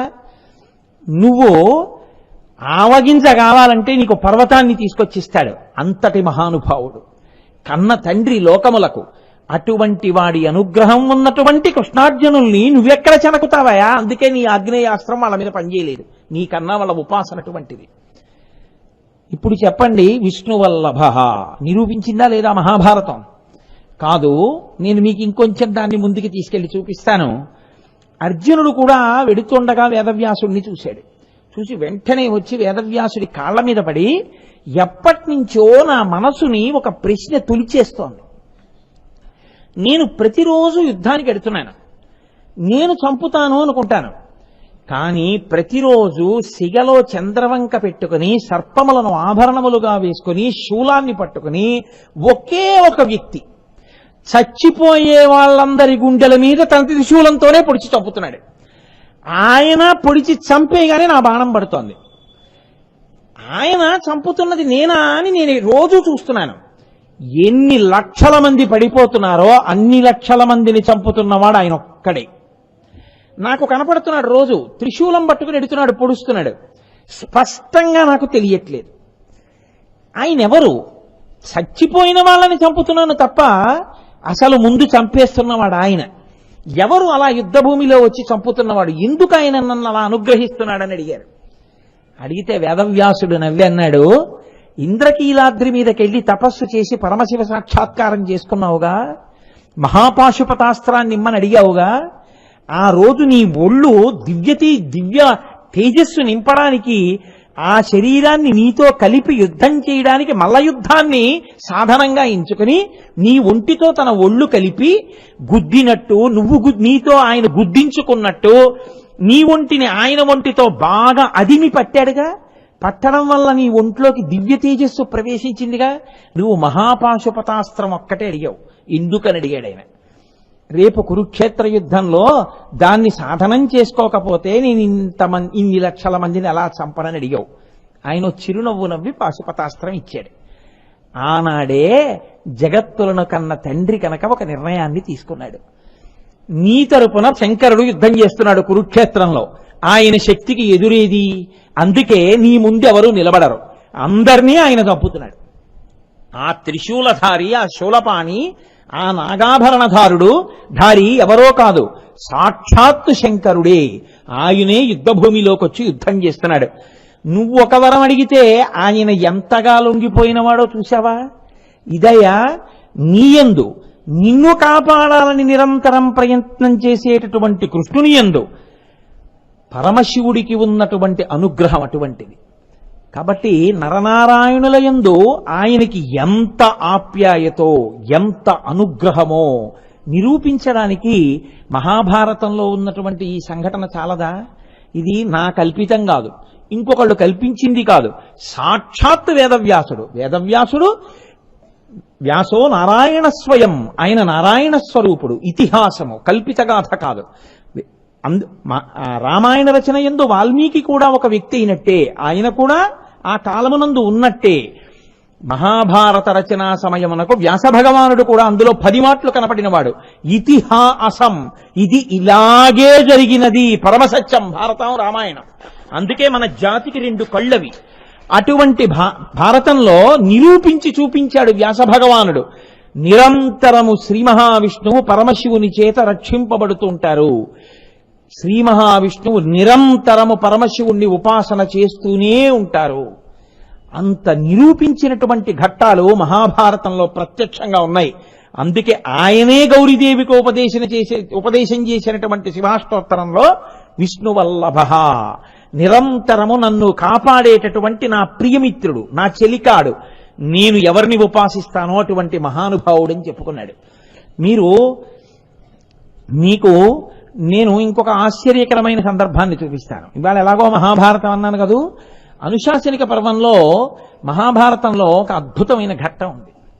ఆ ఘట్టంలో ధర్మరాజుని కూర్చోబెట్టుకుని కృష్ణుడు, నీకు అసలు శివుడు అంటే ఎవరో తెలుసా అని అడుగుతాడు ఒక రోజున. అడిగితే నాకు తెలియదు అంటాడు. అంటే శివుడు అంటే ఎవరో తెలుసా అని నామములకు అర్థం చెప్తాడు. అప్పుడు శివుడు అన్న పేరు ఇందుకు వచ్చింది, రుద్రుడు అన్న పేరు ఇందుకు వచ్చింది, విశ్వరూపుడు అన్న పేరు ఇందుకు వచ్చింది, త్రిపురారి అన్న పేరు ఇందుకు వచ్చింది, దక్షయాగ ధ్వంసం చేసిన వాడు అన్న పేరు అందుకొచ్చింది, వృషభధ్వజుడు అన్న పేరు అందుకొచ్చింది. అసలు నీకు ఒక మాట చెప్పనా, ఆయన మహాదేవుడు, దేవతలకందరికీ ఆయనే దేవుడు. ఆయనని మించినటువంటి వాడు ప్రపంచంలో ఇంకొకడు లేడు. నిరంతరము ఈ జగత్తులన్నింటినీ కూడా ఆయనే బ్రహ్మరూపంలో సృజిస్తాడు, ఆయనే విష్ణు రూపంలో ఈ లోకములను కాపాడతాడు, ఆయనే రుద్ర రూపంలో ఈ లోకములన్నింటినీ లయం చేసుకుంటాడు. అటువంటి పరాత్పరుడైనటువంటి వాడు శంకరుడు. కాబట్టి ధర్మరాజా, నువ్వు పరమశివుడికి నమస్కరించు అని చెప్తాడు. ఎన్ని సందర్భాలలోనూ అసలు కృష్ణార్జునులంటే మీకు ఆ తత్వం మహాభారతంలో అలా ప్రకాశిస్తూనే ఉంటుంది. చిత్రం ఏమిటో తెలుసా అండి, ఆయన అడిగితే ఈయన్ని అడుగుతాడు, ఈయన్ని అడిగితే ఆయన అడుగుతాడు. అడగడానికి ఇంకో మూడోది ఉంటేగా. మహాభారతంలో ఆయనకి పట్టాభిషేకం జరుగుతోంది. ఎవరికి? కుమారస్వామికి. వరుణుడికి ఎక్కడ పట్టాభిషేకం చేశారో అక్కడికి తీసుకెళ్లి కూర్చోబెట్టి పట్టాభిషేకం చేస్తున్నారు. పట్టాభిషేకం చేస్తుంటే శ్రీ మహావిష్ణువు వచ్చి తన మెడలో ఉన్నటువంటి వనమాల తీసి కుమారస్వామి మెడలో వేశారు. వేసి అన్నారు, దీనివల్ల ఈ పిల్లవాడి యొక్క తేజస్సు ద్విగుణీకృతం అవుతుంది, క్షీణించినటువంటి తేజస్సు పొందుతాడు. కాబట్టి నేను ఈ పిల్లవాడి మెడలో వనమాల వేస్తున్నాను అన్నాడు. వాళ్ళిద్దరూ ఎప్పుడు ఒండరులు ఒకరికొకరు అలా సాయం చేసుకుంటూనే ఉంటారు తప్ప అసలు వాళ్ళ మధ్య విభేదం అనేటటువంటి మాటే లోకంలో ఉండదు. అంత గొప్ప స్వరూపం.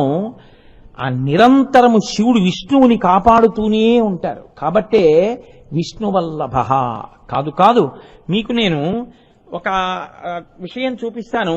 మహాభారత కాలం నాటి విషయం కాదు. వెంకటాచల పర్వతం మీద వెంకటేశ్వర స్వామి వారు అవతార స్వీకారం చేసిన రోజుల్లో చాలా కాలం ఆయన మాట్లాడారు వెంకటేశ్వరుడు.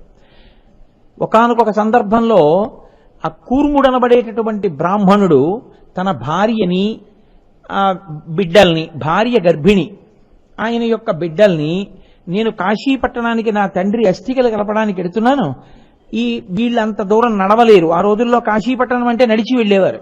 వీళ్ళు నాతో రాలేరు, అందుకని నీ దగ్గర జాగ్రత్తగా అట్టెపెట్టు అని తొండమాన్ చక్రవర్తికి ఇచ్చి వెళ్ళాడు.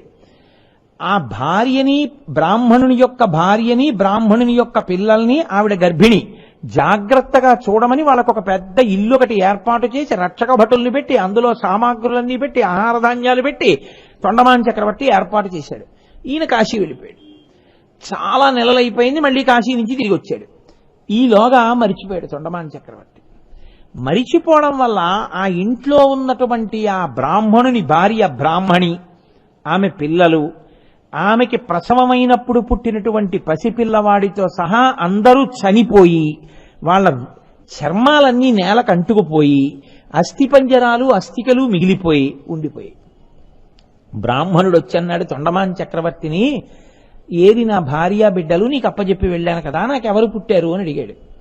అబ్బో నీకు కొడుకు పుట్టాడయా అని జ్ఞాపకం వచ్చి, అయ్యి బాబోయ్ వాళ్ళు ఏమైపోయారని అప్పుడు భటుల్ని పిలిచి వెళ్ళి చూడండి అన్నాడు. వాళ్ళని ఎక్కడో బయట కాపలా పెట్టాడు. బ్రాహ్మణి మీరు లోపలికి వెళ్ళకండి అన్నాడు. వాళ్ళు లోపలికి వెళ్ళి తలుపు తీసి చూశారు. ఇంకేముంది, అస్థిపంజరాలు ఉన్నాయి. హడిలిపోయి తొండమాన్ చక్రవర్తి ఎక్కడ శాపవాక్కు విడిచిపెడతాడో ఆయనని, నీ భార్య బిడ్డలు వెంకటాచల పర్వతం మీదకి వెళ్ళారు వెంకటేశ్వర స్వామి వారి దర్శనానికి మా ఆవిడితో పాటే, రేపొద్దున్నే దిగిపోతారు, రేపొద్దున్న చూద్దువుగాని అన్నారు. అని తాను పరిగెత్తుకుంటూ వెంకటేశ్వరుడి దగ్గరికి వెళ్ళాడు. అప్పటికి ఇంకా వెంకటేశ్వరుడు మాట్లాడారు. వెళ్ళి నా వల్ల తప్పు జరిగిపోయింది, బ్రాహ్మణి పిల్లలు చచ్చిపోయారు, నువ్వే రక్షించాలని అన్నాడు. అంటే వెంకటేశ్వర స్వామి వారికి చాలా కోపం వచ్చి, కలియుగం అంటే ఇలా ఉంటుంది, ఇచ్చిన మాట మరిచిపోయి రక్షిస్తానన్న వాళ్ళు ఇంత ఉదాసీనంగా ప్రవర్తిస్తారు. నువ్వు ఆ బ్రాహ్మణి యొక్క అస్థికల్ని పిల్లల అస్థికల్ని పట్టుకుని గోగర్భం, ఇవాళ రోజున మనం పాపనాశనానికి వెళ్ళేటప్పుడు కుడి చేతి పక్కకి వెడితే అక్కడ ఉంటుంది గోగర్భం. ఆ గోగర్భం దగ్గరికి తీసుకొచ్చి ఒక రాతి మీద అస్థికలు పెట్టమన్నారు. వెంటనే తొండమాన్ చక్రవర్తి కొడుకును పంపించాడు. ఆయన పట్టుకొచ్చాడు ఆ అస్థికలు. వెంకటేశ్వర స్వామి వారు గోగర్భంలో పాండవ తీర్థంలో కంఠం లోతు నీళ్లలో నిలబడి ఆ నీళ్లని తీసి అభిమంత్రించి అస్థికల మీద చల్లారు. చల్లితే వాళ్ళు బతికారు. మళ్ళీ వాళ్ళు ఎలాంటి శరీరాలతో పడిపోయారో అవే శరీరాలు పొందేశారు. పొందేసిన తర్వాత ఆశ్చర్యం ఏమిటో తెలుసా అండి, ఆవిడ బ్రాహ్మణుడికి చెప్పింది. చిత్రమేమో తెలీదు, నేను వెంకటేశ్వర స్వామి వారి కడుపులో ఉన్నట్టు చాలా లోకములు చూసినట్టు నాకు అనిపించింది అంది ఆవిడ. ఆవిడికి తెలియదు ఆయన బతికించాడు. అప్పుడు వెంకటేశ్వర స్వామి ప్రతిజ్ఞ చేశారు, కలియుగంలో ప్రజలు ఇంత పాపంతో ఉంటారు, రాజే మాట తప్పిన వాడయ్యి ఉంటే ఇంకా ప్రజలు మాట ఎక్కడ పాటిస్తారు, ఎవరు మాటకి నిలబడరు, అబద్ధ ప్రతిజ్ఞలు చేస్తారు. కాబట్టి ఇక ఇవాళ నుంచి నేను మాట్లాడను, నేను ఎప్పుడైనా మాట్లాడవలసి వస్తే గంటల ద్వారానో భక్తుల ద్వారానో నేను పలుకుతాను అని ఆ రోజు ప్రతిజ్ఞ చేసి, నకృతం దైవ సంఘైశ్చ నకృతం విశ్వకర్మణ స్వేచ్ఛయా క్రీడతే తత్ర ఇచ్ఛారూపం విరాజిత. వెంకటేశ్వర స్వామి వారి యొక్క మూర్తిని విశ్వకర్మ చెక్కలేదు, ఏ దేవతలు తయారు చేయలేదు, ఆయనే అలా నిలబడ్డారు. అది విగ్రహం కాదు, అది సాక్షాత్ ఈశ్వరుడు. అటువంటి మహానుభావుడు ఆయన ఆ రోజున అలా నిలబడ్డారు. అటువంటి వెంకటేశ్వరుడు పద్మావతి పరిణయం ఆయన అవతార ప్రయోజనాల్లో అత్యంత ముఖ్యమైనటువంటి ఉద్దేశ్యం. ఆయన తల్లికి మాట ఇచ్చారు యశోదకి, అందుకని వెంకటేశ్వరావతారం తీసుకున్నారు. వకుళమాతని పిలిచి ఒక మాట చెప్పారు, అమ్మా నువ్వు వెళ్ళి ఆకాశరాజు గారిని నా కోసం పిల్లనడుగు, పిల్లనడిగి పద్మావతి పరిణయం జరిగేటట్టుగా చూడు. పద్మావతి పరిణయం జరగడం కోసమని నువ్వు వెళ్ళేటప్పుడు తప్పకుండా కపిల తీర్థంలో ఉన్నటువంటి కపిలేశ్వరుడైనటువంటి పరమశివుడికి నమస్కారం చేసి వెళ్ళు, శివానుగ్రహం కలిగితే తోరణ వస్తుందమ్మా అన్నారు. నృసింహగుహ అని ఇప్పుడు మూసేశారు దాన్ని. పాతాళం మీరు కపిల తీర్థంలో స్నానం చేస్తుంటే కనపడుతుంది కుడిపక్క కొండ లోపలికి, ఇనపబూసలు పెట్టి మూసేశారు. ఆ గుహలోంచే పాతాళ మార్గంలో బయటికి వచ్చింది ఆ రోజున వకుళమాత. వచ్చి ఆవిడ కపిల తీర్థంలో కపిలేశ్వరుణ్ణి సేవించి వెళ్ళింది. ఇప్పటికీ కూడా వెంకటేశ్వర స్వామి వారికి చెప్పేటటువంటి నామాలలో శివప్రియాయ నమః అని ఉంటుంది. ఆయన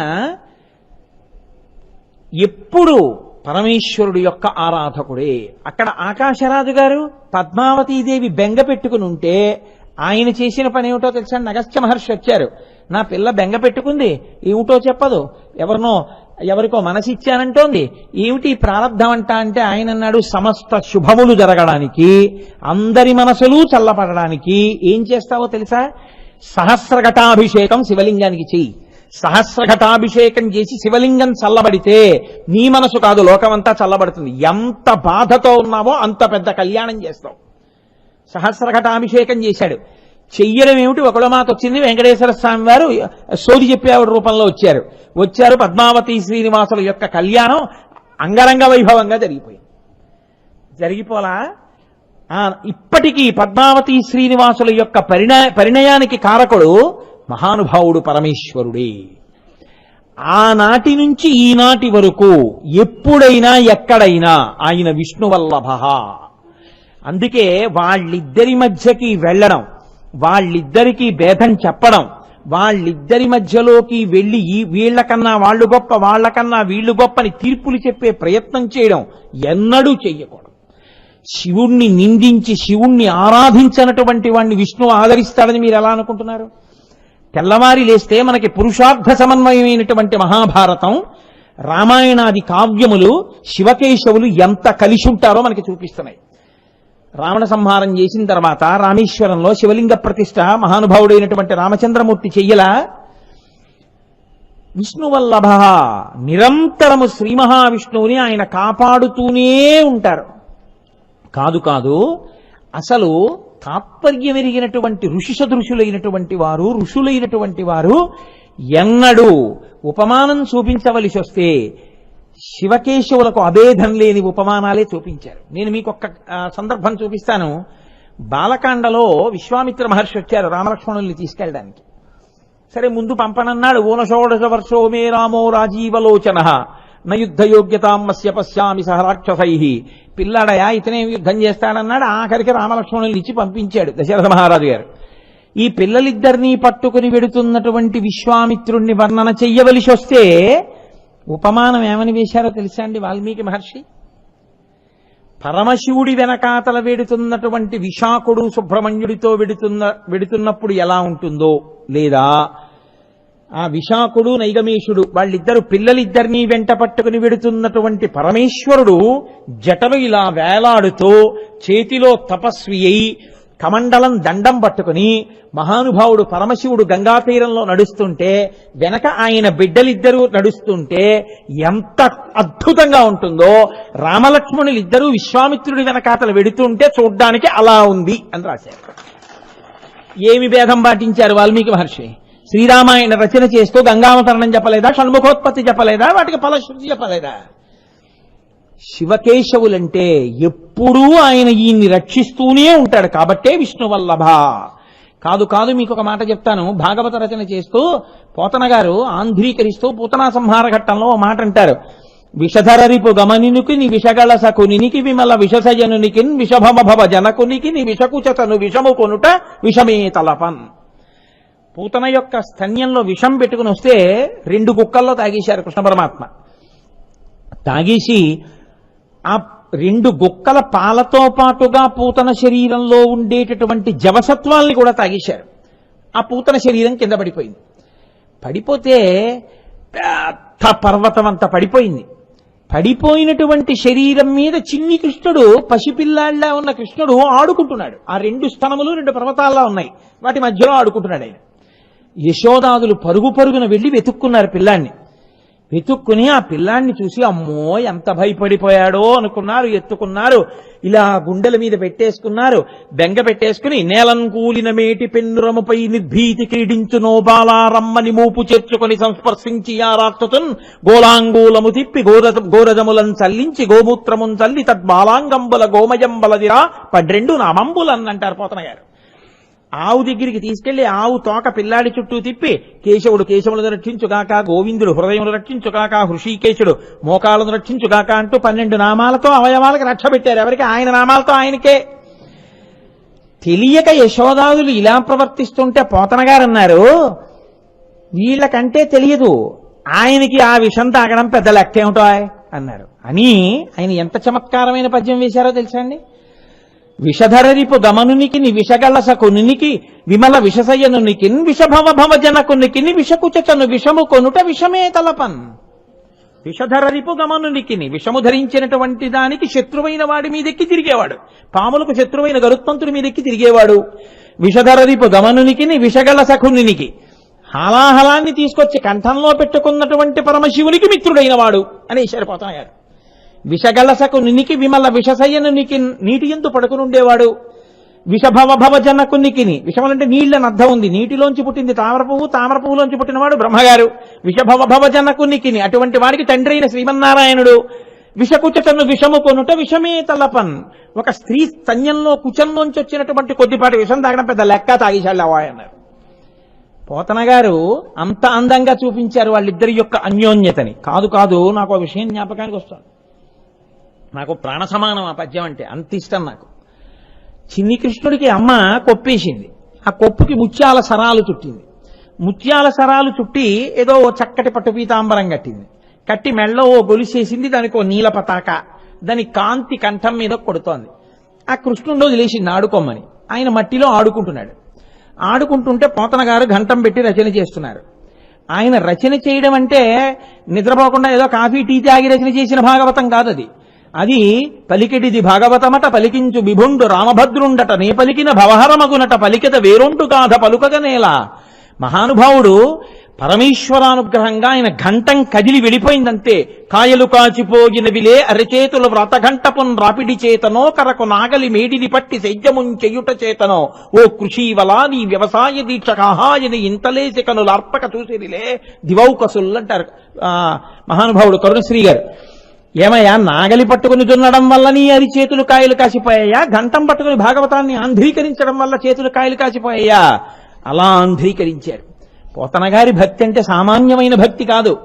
ఆయన ఆదివరాహావతార ఘట్టాన్ని ఆంధ్రీకరిస్తున్నారు. రాజుగారు పోతన గారిని పట్టి తీసుకురమ్మన్నారు. భాగవతాన్ని ఆయనకి అంకితం ఇవ్వట్లేదని సైన్యం అంతా వెళ్ళింది. ఆయన ఉన్నటువంటి కుటీరం ముందు ఒక పెద్ద అడవి పందోటి పడుకుంది.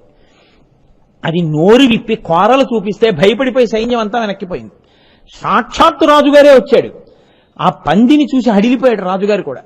ఎవరూ పర్ణశాలలోకి వెళ్ళలేకపోయారు. ఓహో, పోతన గారిని ఈశ్వరుడు రక్షిస్తున్నాడాయా, నేను అంకితం అడగను, పోతన గారికి నమస్కారం చెయ్యాలనుకున్నాడు. పంది వెళ్ళిపోయింది. ఈయన పర్ణశాలలోకి వెళ్ళాడు. మహానుభావ పోతన గారు మీ దర్శనానికి వచ్చామన్నాడు. ఆహా అలాగా, మా సైన్యం వచ్చింది, నేను వచ్చాను, లోపలికి వద్దామంటే రాలేకపోయాం, బయట పంది పడుకుంది, అది కాపు కాస్తోంది, మీ యొక్క పర్ణశాలని రక్షిస్తోంది, ఆ అడవి పందికి మీకు ఎలా స్నేహం? ఆయన అన్నారు, అడవి పంది నా పర్ణశాలని ఇంతసేపు కాపలా కాసిందంటే అది సామాన్యమైన అడవి పంది కాదు, లోపల నేను ఆదివరాహమూర్తి యొక్క ఆవిర్భావ ఘట్టాన్ని ఆంధ్రీకరిస్తున్నాను. ఆ యజ్ఞవరాహమే పర్ణశాల బయట పడుకుని నన్ను కాపాడింది. మహానుభావ, నా కోసం ఇంత శ్రమ పడ్డావా అని నమస్కరించారు పోతన గారు. అటువంటి పోతన గారు భాగవత ఆంధ్రీకరణ యందు అమ్మ చిన్న కొప్పు వేసి వాటికి ముత్యాలు చుట్టి ఓ పట్టు పీతాంబరం కట్టి కాళ్ళకి చిన్న చిన్న మువ్వలు పెట్టి ఓ చిన్న ఉత్తరీయం లాంటి తోటి నడుముకి కట్టి ఆ చిన్ని కృష్ణుడికి మెళ్ళో ఓ నీలపతాక వేసి దాని కాంతి కంఠానికి కొడుతుంటే దృష్టి తగలకుండా బుగ్గనో చుక్క పెట్టి ఆ పిల్లాన్ని విడిచిపెట్టింది. ఆయన పిల్లవాడు కదండి, పిల్లవాడిలా ప్రవర్తించాడు కదూ, మరి అక్కడికి వెళ్ళి ఆయన మట్టితో ఆడుకుంటున్నాడు.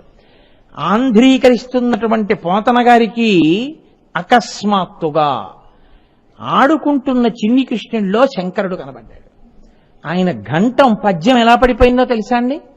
తనువునంటిన ధరణీపరాగంబు పూసిన నిరిభూతి పుతగాగ ముందర వెలుగొందు ముక్తాలలామంబు తొగల సొంగడిగాని తొనకగాగ పాలభాగంబుపై పరగు నావిరి బొట్టు కాముని కాల్చిన కన్నుగాగ కంఠమాలికలోని ఘననీల రత్నంబు కమనీయమగు మెడ కప్పుగాగ హారవల్లులురగ హారవల్లులు కాగ బాలలీల ప్రౌఢ బాలకుండు శివుని పగిది నొప్పె శివునకును తనకును వేరులేమి తెలియ వెలయునట్లు. మట్టితో ఆడుకుంటున్నటువంటి చిన్ని కృష్ణుడు మట్టి తీసి మీద పోసుకుంటుంటే ఒళ్లంతా విభూతి రాసుకున్నటువంటి పరమేశ్వరుడు నాకు దర్శనమయ్యాడు. చిన్ని కృష్ణుడికి అమ్మ కొప్పు వేసి ఆ కొప్పుకి కట్టినటువంటి ముత్యాల సరాలు నాకు పరమశివుడి యొక్క జటాజూటంలో పెట్టుకున్న చంద్రవంకలా కనపడుతున్నాయి. కళాభ్యాం చూడాలంకృత శిశికళాభ్యాం నిజతపఫలాభ్యాం భక్తేషు ప్రకటిత ఫలాభ్యాం భవతు మే శివాభ్యాం అస్తోక త్రిభువన శివాభ్యాం హృది పునర్భమాభ్యాం ఆనందస్ఫురదనుభవాభ్యాం నతిరియం అని కదా శంకరాచార్యుల వారు అంటారు. ఈశ్వర, అటువంటి మీకు నా నమస్కారముగాక అంటారు. కాబట్టి ఆ చిన్ని కృష్ణుడి యొక్క కొప్పుకి కట్టినటువంటి ముత్యాల సరాలు పరమశివుడి యొక్క కొప్పులో ఉన్న చంద్రవంకలా కనపడుతున్నాయి. ఆయన మెడలో అమ్మ వేసినటువంటి హారానికి ఉన్నటువంటి నీలమణి యొక్క కాంతి కంఠానికి కొడితే నాకు గరళకంఠుడైనటువంటి నీలకంఠుడు నాకు దర్శనమయ్యాడు. ఆయన మెడలో అమ్మ ముత్యాల హారాలు వేస్తే నాకు సర్పాలు ఆభరణములుగా కలిగినటువంటి పరమేశ్వరుడు ద్యోతకమవుతున్నాడు. నాకు ఆ చిన్ని కృష్ణుడు నా వంక చూసి, పోతనా శివుడొకడు కృష్ణుడొకడు అనుకున్నావా? శివుడు కృష్ణుడు రెండు కాదు, శివుని పగిది నొప్పే శివునకును తనకును వేరులేమి తెలియవెలయునట్లు పోతనా శివకేశవులని ఇద్దరు లేరు, ఉన్నదొక్కటే పదార్థం. ఆ పదార్థమే ఇలా కనపడుతోంది. ఉన్నదొక్కటేనయ్యా అని నాకు పాఠం చెప్తున్నాడా అన్నట్టుగా నాకు చిన్ని కృష్ణుడు దర్శనం అయ్యాడని పోతన గారు ఆంధ్రీకరించారు. అంతకన్నా గొప్పవాడు కావుగా భేదాలు చెప్పడానికి. కాబట్టి ఉన్నదొక్కటే పదార్థం. మహానుభావుడు రుక్మిణీ కళ్యాణాన్ని ఇప్పటికీ లోకంలో రామాయణంలో జయచ్యతి బలోరామో లక్ష్మణశ్చ మహాబల రాజాజీతి సుగ్రీవో రఘవేణాభిపాలిత, ఆ మంత్రానికి ఆంధ్రానువాదం ఎక్కడైనా చెప్తే జయచ్యతి బలోరామో చదివితే ఎంత శక్తి వస్తుందో అంత శక్తి ఆవిర్భవిస్తుందని చెప్పగలిగినటువంటి ఆంధ్రానువాదం లేదు. కానీ రుక్మిణీ కళ్యాణం పద్యాలు సంస్కృత భాగవతంలో వ్యాసుడు చేసినవి చదువుకుంటే ఎంత ఫలితమో తెలుగులో పోతన గారు చేసినవి చదువుకున్నా అంతే ఫలితం. తెలుగు భాషకే గౌరవాన్ని తెచ్చి ఈశ్వర శక్తిని భాషలో పెట్టినటువంటి మహానుభావుడు పోతన గారు. పోతన గారిని తలుచుకోకపోవడం మన జాతి కృతజ్ఞతకి పరాకాష్ట. అటువంటి మహానుభావుడు పోతన గారంటే సహజ పాండిత్యం, గొప్ప ఋషి. అటువంటి పోతన గారికి భాగవతాన్ని ఆంధ్రీకరిస్తుంటే శివకేశవుల యొక్క అభేద దర్శనమైంది. అందుకే మహానుభావుడు విష్ణువల్లభ పోతన గారు భాగవతాంధ్రీకరణ చేస్తూ ఎన్ని చోట్ల ఇద్దరికి అభేదం చెప్తారు. ఆ తృణావర్త సంహార ఘట్టంలో కూడా ఒక్కసారి గట్టిగా మెడ పట్టుకున్నాడు చిన్ని కృష్ణుడు ఆ తృణావర్తుడిది. ఆ తృణావర్తుడు పైనుంచి కింద పడిపోతున్నాడు. పడిపోతుంటే పోతన గారు ఆంధ్రీకరించిన పద్యం ఏమిటో తెలుసా అండి? హరికరతల పీడనమున్న పర్వశుడై రాల మీద భగ్నాంగకుడై సురవైరి భటుడు కూలెను పురభంజను గోలకూలు పురమంబోలెం. గట్టిగా చిన్ని కృష్ణుడు కంఠాన్ని పట్టుకున్నప్పుడు పడిపోయినటువంటి తృణావర్తుడు పరమేశ్వరుడు నిలబడి బాణప్రయోగం చేసినప్పుడు పడిపోయినటువంటి త్రిపురములు ఎలా ఉంటాయో అలా ఉన్నాడు. కాబట్టి నిరంతరము శివుడు విష్ణువుని రక్షిస్తూ ఉంటారు. నిరంతరము శివుడు ఆ విష్ణువునే ఎప్పుడైనా పరమమిత్రుడిగా స్వీకరించి ఈయనకి కావలసింది ఆయన్ని అడుగుతూ ఉంటారు. అందుకు కదూ నేత్రార్పణేశ్వర దేవాలయము అని ద్రవిడ దేశంలో ఉంది. ఒక కన్నునే తీసి పూజ చేశాడు శివలింగానికి మహానుభావుడు శ్రీ మహావిష్ణువు అంటే. అంతటి పరమభక్తుడు. అందుకే ఎక్కడ శివభక్తి ఉందో అక్కడ విష్ణువు యొక్క అనుగ్రహం కూడా ప్రసరించేస్తుంది. మహాభారతం అంతా ఆయన చెప్పింది అదే కదండి. శివుణ్ణి ఆరాధన చేయి, శివుణ్ణి ఆరాధన చేయి, శివుణ్ణి ఆరాధన చేయి. మహానుభావుడయ్యా శివుడంటే ఎన్ని సందర్భాల్లో ఎన్ని చోట్ల బోధ చేశారో, ఎన్ని చోట్ల వేదవ్యాస మహర్షి బోధ చేశారో. శివుడంటే అటువంటి మహానుభావుడై నిరంతరము విష్ణువుని రక్ష చేస్తుంటారు. కాబట్టి వాళ్ళు ఇద్దరి మధ్య ఉన్న అనుబంధాన్ని విష్ణువల్లభ, విష్ణువుకి ఉపాస్య దేవత అయి శివుడు ఉంటాడు. నిరంతరము శివుడు విష్ణువుని రక్షిస్తాడు. శివకేశవులిద్దరూ పరమమిత్రులై ఉంటారు తప్ప వాళ్ళ మధ్య ఎన్నడూ భేదం ఉండదు. వాళ్ళిద్దరూ అంత గొప్ప స్వరూపము అని మనకి చెప్పడానికే ఈ శివాష్టోత్తర శతనామ స్తోత్రంలో విష్ణువల్లభ అనేటటువంటి అద్భుతమైన నామాన్ని మహానుభావులు మనకి అనుగ్రహం చేసి ఉన్నారు. చాలు, ఒక్క నామం మాత్రమే నడిచింది ఇవాళ, కానీ ఏమి బెంగలేదు. ఏకశబ్ద సమ్యజ్ఞాత సృష్టప్రయుక్త స్వర్గే లోకే కామదుగ్భవతి. మనసార సంతోషించి చెప్పుకున్న ఒక్క నామైనా ఈశ్వర కృపకి హేతు అవుతుంది. కాబట్టి రేపటి రోజున చాలా గొప్ప నామం, అటువంటి నామం విష్ణువల్లభ. తర్వాత వచ్చే నామం సిపి విష్ణు అయిపోయింది. కాబట్టి అంబికానాథ. అంబికానాథ అంటే పార్వతీ పరమేశ్వరుడు. సా అంబా శివుడు, సాంబ శివుడు. రేపటి రోజున జగత పితరవ్వందే పార్వతీ పరమేశ్వరౌ. ఆ పార్వతీ పరమేశ్వర తత్వం గురించి ఆ పరమశివుడు పలికించినది పలికి మనందరం చక్కగా తరించే ప్రయత్నం చేద్దాం. అసలు ఆశ్చర్యం అదే కదండి. ఇంకో చోట కాదు. కార్తీక మాసంలో విష్ణువాలయంలో కూర్చుని శివాష్టోత్తరం చెప్పడం, శివాలయ పునర్నిర్మాణానికి విష్ణువాలయంలో హుండీ పెట్టి డబ్బుల్ని వసూలు చేసుకునే శక్తి విష్ణు భగవానుడు ఇవ్వడం, శివాష్టోత్తరం చెప్తూ లక్ష్మీనారాయణ కళ్యాణాన్ని తులసీ బృందావన ప్రవేశాన్ని చేసుకుని మురిచిపోవడం. ఎంత శివానుగ్రహం లేకపోతే ఇవన్నీ మనకి సంభవించాయి. ఇదే శివానుగ్రహం అంటే.